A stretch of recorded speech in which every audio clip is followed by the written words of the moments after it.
Hello everyone, ಎಲ್ಲರಿಗೂ ನಮಸ್ತೆ. ನಮ್ಮ ಅಡುಗೆ ನಿಮ್ಮ ರುಚಿಗೆ ಸ್ವಾಗತ. ಇವತ್ತು ನಾನು ನಿಮಗೆ ಸಿರಿಧಾನ್ಯಗಳಲ್ಲಿ ಒಂದಾದ ನವಣೆ ಉಪ್ಪಿಟ್ಟು ಮಾಡೋದನ್ನು ತೋರಿಸ್ತಾ ಇದ್ದೀನಿ. ತುಂಬಾ ಮೃದುವಾಗಿ ಬರುತ್ತೆ, ತುಂಬ ರುಚಿಯಾಗಿರುತ್ತೆ ಇದು. ಈ ನವಣಕ್ಕಿಯಿಂದ ಏನು ಉಪಯೋಗ ಅಂತೀರಾ? ಡಯಾಬಿಟಿಕ್ ಪೇಷಂಟ್ಗಳಿಗೆ ಅಕ್ಕಿಯ ಬದಲು ಈ ನವಣಕ್ಕಿ ಉಪಯೋಗಿಸಿದ್ರೆ ರಕ್ತದಲ್ಲಿ ಗ್ಲೂಕೋಸ್ ಪ್ರಮಾಣ ನಿಧಾನವಾಗಿ ಹೋಗುತ್ತೆ, ಅದರಿಂದಾಗಿ ಅವರಿಗೆ ತುಂಬಾ ಹೆಲ್ಪ್ ಆಗುತ್ತೆ.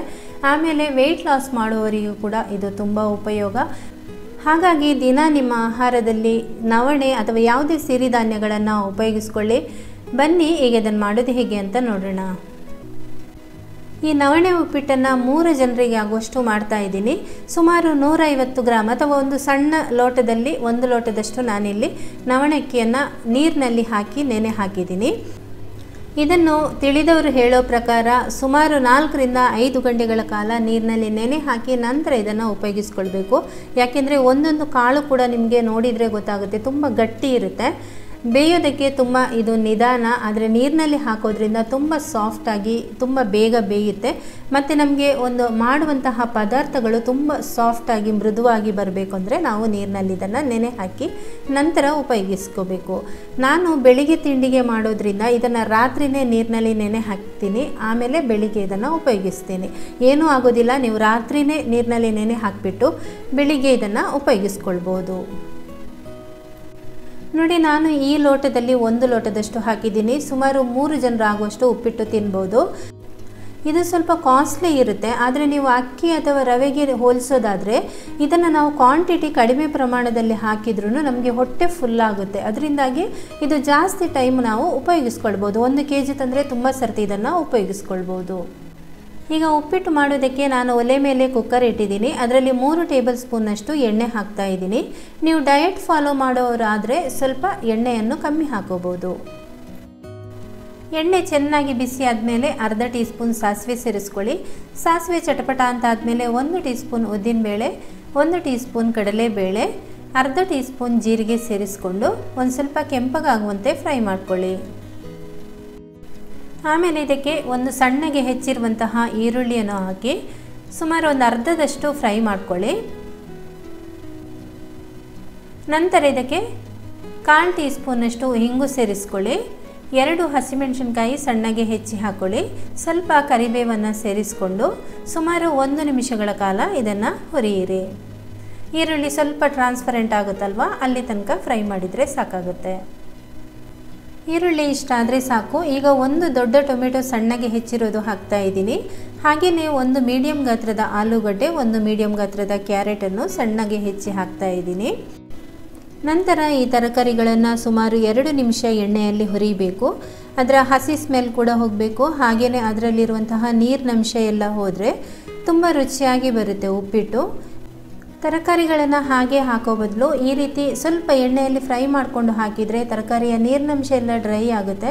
ಆಗ ಉಪ್ಪಿಟ್ಟು ಕೂಡ ತುಂಬ ಉದುರುದ್ರಾಗಿ ಸಾಫ್ಟಾಗಿ ಬರುತ್ತೆ. ತರಕಾರಿಗಳು ನೀವು ಇದೇ ಹಾಕಬೇಕು ಅಂತೇನಿಲ್ಲ. ನಾನು ಜಾಸ್ತಿ ಬೀನ್ಸ್ ಹಾಕ್ಕೊಳ್ಳೋದು, ಆದರೆ ಇವತ್ತು ಇರಲಿಲ್ಲ, ಅದಕ್ಕೋಸ್ಕರ ಆಲೂಗಡ್ಡೆ ಮತ್ತು ಕ್ಯಾರೆಟ್ ಮಾತ್ರ ಇತ್ತು, ಅದನ್ನೇ ಹಾಕಿದ್ದೀನಿ. ನೀವು ಡಯಾಬಿಟಿಕ್ ಇರುವವರಿಗೆ ಮಾಡೋದಾದರೆ ನವಿಲುಕೋಸು ಅಥವಾ ಗೆಡ್ಡೆಕೋಸು ಒಳ್ಳೆಯದು ಅಂತ ಹೇಳ್ತಾರೆ, ಅದನ್ನು ಹಾಕೋಬೋದು. ಬೀನ್ಸ್, ಬಟಾಣಿ ಮತ್ತು ನಿಮಗೆ ಯಾವುದೇ ಇಷ್ಟವಾದ ತರಕಾರಿಗಳನ್ನು ಇದಕ್ಕೆ ಸೇರಿಸ್ಕೊಳ್ಬೋದು. ಈಗ ಇದು ಫ್ರೈ ಮಾಡಿ ಆಗಿದೆ. ನೆನೆಸಿಟ್ಟಿರುವಂತಹ ನವಣೆಯನ್ನು ಇದಕ್ಕೆ ಸೇರಿಸ್ತಾ ಇದ್ದೀನಿ. ನೀರೆಲ್ಲ ಡ್ರೈ ಮಾಡಿಕೊಂಡು ಹಾಕ್ಕೊಳ್ಳಿ. ನವಣೆ ಹಾಕಿಬಿಟ್ಟು ಸುಮಾರು 1 ನಿಮಿಷಗಳ ಕಾಲ ಹೈ ಫ್ಲೇಮ್ನಲ್ಲಿ ಇದನ್ನು ಹುರಿಬೇಕು. ಸಿರಿಧಾನ್ಯಗಳು ತುಂಬ ರುಚಿಯಾಗಿರುತ್ತೆ ತಿನ್ನೋದಕ್ಕೆ. ನಮಗೆ ಅಕ್ಕಿ ತಿಂದು ತಿಂದು ಅದೇ ಅಭ್ಯಾಸ ಆಗಿಬಿಡುತ್ತೆ. ಹೇಗೆ ತಿನ್ನೋದು ಅನ್ನೋದು ಒಂದು ಸಮಸ್ಯೆ ಇರುತ್ತೆ ತುಂಬ ಜನರಿಗೆ. ಫಸ್ಟ್ 1 ದಿವಸ, ವಾರಕ್ಕೆ 1 ಅಥವಾ 2 ದಿವಸ ಈ ರೀತಿ ಟ್ರೈ ಮಾಡಿ, ಆಮೇಲೆ ನಿಧಾನಕ್ಕೆ ನಿಮಗೆ ಅಭ್ಯಾಸ ಆಗುತ್ತೆ ಅದು. ನಾನು ನವಣೆಯಿಂದ ಮಾಡಿರುವಂತಹ 2 ರೆಸಿಪಿಗಳನ್ನು ಚಾನಲ್ನಲ್ಲಿ ಹಾಕಿದ್ದೀನಿ. ಒಂದು ನವಣೆಯಿಂದ ಮಾಡಿರುವಂತಹ ಗಂಜಿ ರೆಸಿಪಿ, ಉಪ್ಪು ಹಾಕಿಬಿಟ್ಟು ಬೇಯಿಸಿದರೆ ಸಾಕು, ಗಂಜಿ ಆಗುತ್ತೆ. ಇದನ್ನು ಯಾರೋ ಒಬ್ಬರು ನನಗೆ ಕಮೆಂಟ್ ಕೂಡ ಮಾಡಿದರು, ಮೊಸರು ಹಾಕಿ ತಿನ್ನಬೇಕು, ತುಂಬ ಚೆನ್ನಾಗಿರುತ್ತೆ ಅಂತ. ನಾನು ಟ್ರೈ ಮಾಡಿಲ್ಲ, ನೀವು ಬೇಕಾದರೆ ಟ್ರೈ ಮಾಡಿ ನೋಡಿ. ನನಗನ್ಸುತ್ತೆ ತುಂಬ ರುಚಿಯಾಗಿರ್ಬೋದು ಅದು ಅಂತ. ನಂತರ ಇದು ತರಕಾರಿ ಪಲ್ಯ ಹಾಕ್ಕೊಂಡು ಮಿಕ್ಸ್ ಮಾಡಿಕೊಂಡು ಗಂಜಿ ತಿಂದರೆ ತುಂಬಾ ರುಚಿಯಾಗಿರುತ್ತೆ. ಹಾಗೆಯೇ ಒಂದು ಸ್ವೀಟ್ ರೆಸಿಪಿ ಹಾಕಿದ್ದೀನಿ, ನವಣೆಯಿಂದ ಮಾಡುವಂತಹ ಪಾಯಸದ ರೆಸಿಪಿ. ತುಂಬ ಚೆನ್ನಾಗಿರುತ್ತೆ ಅದು ಕೂಡ. ನಾವು ಅಕ್ಕಿಯಿಂದ ಪಾಯಸ ಮಾಡ್ತೀವಲ್ವ, ಅದಕ್ಕಿಂತಲೂ ರುಚಿಯಾಗಿರುತ್ತೆ. ನೀವು ಅದನ್ನು ಬೇಕಾದರೆ ನೋಡ್ಬೋದು, ಟ್ರೈ ಮಾಡಿ. ಈಗ 1 ನಿಮಿಷ ಫ್ರೈ ಆದಮೇಲೆ ಇದಕ್ಕೆ ನೀರು ಸೇರಿಸಬೇಕು. ನಾನು ಈ ಲೋಟದಲ್ಲಿ 1 ಲೋಟ ಹೇಳಿದ್ನಲ್ವ, ಇದರಲ್ಲಿ 3 ಲೋಟದಷ್ಟು ನೀರು ಹಾಕ್ತಾ ಇದ್ದೀನಿ. ನೀರು ಸ್ವಲ್ಪ ಬಿಸಿ ಮಾಡಲಿಕ್ಕೆ ಇಟ್ಟಿದ್ದೇನೆ. ಬಿಸಿ ನೀರನ್ನು ಹಾಕ್ತಾ ಇದ್ದೇನೆ.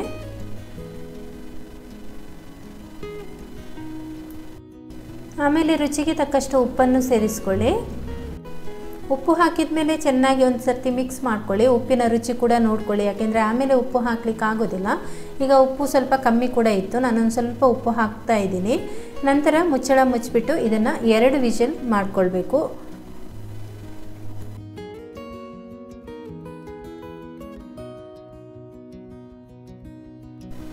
ಎರಡು ವಿಷಲಾಗಿ ತಣ್ಣಗಾದ್ಮೇಲೆ ನಾನೀಗ ನಿಮಗೆ ಇದನ್ನು ತೆಗೆದು ತೋರಿಸ್ತಾ ಇದ್ದೀನಿ.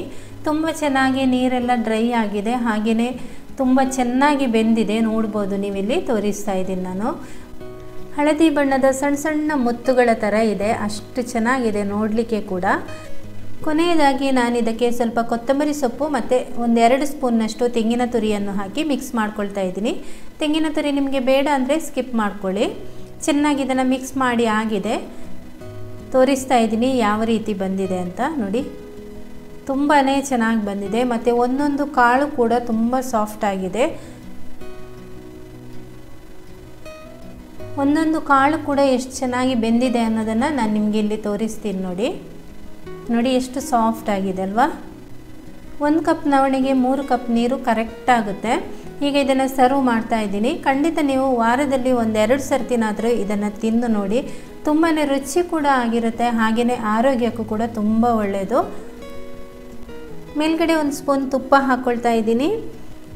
ಈ ಒಂದು ಆರೋಗ್ಯಕರವಾಗಿರುವಂತಹ ರೆಸಿಪಿಯನ್ನು ಖಂಡಿತ ನೀವು ಮನೆಯಲ್ಲಿ ಟ್ರೈ ಮಾಡಿ. ಈ ವಿಡಿಯೋ ಇಷ್ಟ ಆಗಿದರೆ ಒಂದು ಲೈಕ್ ಮಾಡಿ, ಹಾಗೆಯೇ ನಿಮ್ಮ ಪರಿಚಯದವರಿಗೆ ಶೇರ್ ಮಾಡಿ. ಚಾನಲ್ಗೆ ಸಬ್ಸ್ಕ್ರೈಬ್ ಆಗೋದು ಮರಿಬೇಡಿ. ನಿಮ್ಮ ಫೇಸ್ಬುಕ್ ಇದ್ದರೆ ಅದರಲ್ಲಿ ಕೂಡ ನಮ್ಮ ಅಡುಗೆ ನಿಮ್ಮ ರುಚಿ ಅಂತ ಸರ್ಚ್ ಮಾಡಿ. ನಮ್ಮ ಫೇಸ್ಬುಕ್ ಪೇಜ್ ಇದೆ, ಅದನ್ನು ಕೂಡ ಫಾಲೋ ಮಾಡಿ. ವಿಡಿಯೋ ನೋಡಿದ್ದಕ್ಕಾಗಿ ಧನ್ಯವಾದಗಳು.